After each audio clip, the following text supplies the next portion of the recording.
अंधेरी रातों में गांव की कच्ची सड़कों पर चलते हुए अगर अचानक हवा भारी हो जाए, पत्तों की सरसराहट किसी की सिसकी जैसी लगने लगे और पीपल का पेड़ दूर से भी आपको घूरता हुआ महसूस हो, तो समझ लीजिए आप उसी कहानी के दायरे में आ चुके हैं जिसे लोग पीपल के पेड़ की दुल्हन कहते हैं। यह कहानी किसी एक गांव की नहीं, बल्कि उन सैकड़ों जगहों की है जहां पीपल के नीचे दीपक जलाने से पहले लोग आज भी कांपते हैं, जहां शादी से पहले लड़कियों को पीपल से ब्याहने की रस्में होती हैं और जहां कुछ सवालों के जवाब कभी नहीं मिलते। यह कहानी शुरू होती है एक छोटे से गांव से, जहां खेतों के बीच खड़ा एक सैकड़ों साल पुराना पीपल का पेड़ है, इतना विशाल कि उसकी जड़ें जमीन को चीरती हुई बाहर आ गई हैं और शाखाएं आसमान को जैसे जकड़ कर रखती हैं। दिन में वह पेड़ बस एक पेड़ लगता है, लेकिन सूरज ढलते ही उसका रूप बदल जाता है। गांव के बुजुर्ग कहते थे कि इस पीपल में एक दुल्हन की आत्मा रहती है, एक ऐसी दुल्हन जो आज भी अपने अधूरे विवाह का इंतजार कर रही है। सालों पहले की बात है। गांव में एक लड़की रहती थी, सुंदर, शांत और कम बोलने वाली। उसकी शादी तय हुई थी, बारात आने वाली थी, घर में खुशियां थीं। लेकिन शादी से एक दिन पहले कुछ ऐसा हुआ जिसने सब कुछ बदल दिया। रात के समय वह लड़की घर से बाहर निकली और फिर कभी वापस नहीं लौटी। सुबह गांव वालों ने उसका शव पीपल के पेड़ के नीचे पाया। उसके हाथों में मेहंदी लगी हुई थी, पैरों में बिछिया और चेहरे पर अजीब सी मुस्कान। किसी ने कहा उसने आत्महत्या की, किसी ने कहा किसी ने उसे मार दिया। सच कभी सामने नहीं आया। उसके बाद से गांव में अजीब घटनाएं शुरू हो गईं। रात को पीपल के पास से गुजरने वालों को घुंघरुओं की आवाज सुनाई देती, कभी किसी औरत के रोने की, कभी हंसने की। कुछ लोगों ने दावा किया कि उन्होंने लाल जोड़े में एक दुल्हन को पीपल की शाखाओं के बीच झूलते देखा है।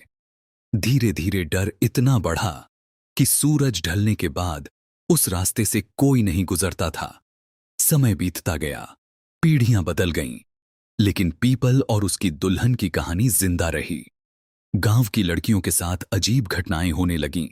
जिन घरों में शादी की तैयारी होती, वहां रात को किसी के चलने की आवाज आती, मेहंदी सूख जाती, दुल्हन को सपनों में एक औरत बुलाती, मेरी तरह मत बनना। कई लड़कियां बीमार पड़ने लगीं, कुछ की शादियां टूट गईं। गांव के पंडित ने सलाह दी कि दोष पीपल की दुल्हन का है, उसका विवाह अधूरा रह गया है, इसलिए वह हर नई दुल्हन से जलती है। समाधान के रूप में एक रस्म बताई गई।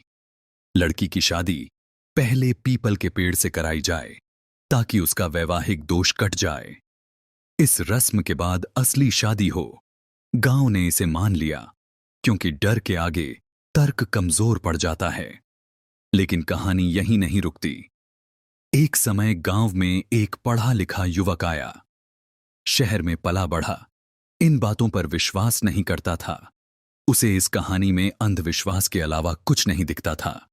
उसने तय किया कि वह इस रहस्य की तह तक जाएगा। एक रात वह अकेला पीपल के पास गया। चारों तरफ सन्नाटा था, हवा तक थमी हुई थी। जैसे ही आधी रात हुई, पेड़ के पत्ते तेजी से हिलने लगे, जबकि हवा नहीं थी। अचानक उसे किसी के चलने की आहट सुनाई दी। उसने टॉर्च घुमाई और देखा एक औरत लाल जोड़े में उल्टे पांव चलती हुई उसकी ओर आ रही है। चेहरा धुंधला था, लेकिन आंखें जलती हुईं। वह बोलना चाहता था, भागना चाहता था, लेकिन शरीर जैसे जड़ हो गया। औरत ने बस इतना कहा, तू भी सच जानना चाहता है? अगली सुबह वह युवक गांव के बाहर बेहोश मिला। उसके बाल रातों रात सफेद हो चुके थे। होश में आने के बाद उसने जो बताया, उसने सबको हिला दिया। उसने कहा कि पीपल की दुल्हन सिर्फ एक आत्मा नहीं, बल्कि कई कहानियों का सच है। वह लड़की मरी नहीं थी, उसे मारा गया था, अपने ही घर वालों द्वारा। वजह? दहेज, इज्जत और समाज का डर। पीपल सिर्फ एक पेड़ नहीं, बल्कि गवाह है उन अपराधों का जिन्हें गांव ने मिलकर दबा दिया। युवक के अनुसार उस रात उसे सिर्फ एक दुल्हन नहीं दिखी, बल्कि कई औरतों की परछाइयां दिखीं। सब लाल जोड़ों में, सबकी कहानियां अधूरी।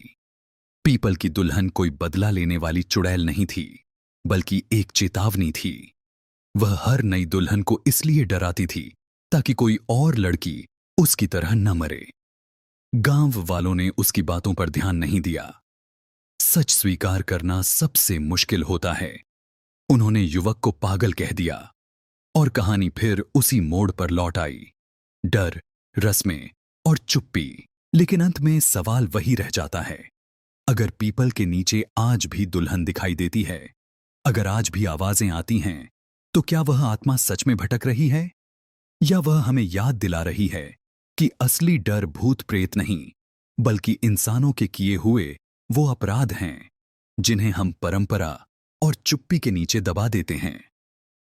पीपल के पेड़ की दुल्हन की कहानी यहीं खत्म नहीं होती, क्योंकि हर उस गांव में, हर उस घर में जहां किसी लड़की की आवाज दबाई जाती है, वह कहानी फिर से शुरू हो जाती है। अगर वीडियो अच्छा लगे तो वीडियो को लाइक करें और चैनल को सब्सक्राइब करना न भूले। और हाँ, मिलते हैं एक और मजेदार और रोमांचक कहानी के साथ।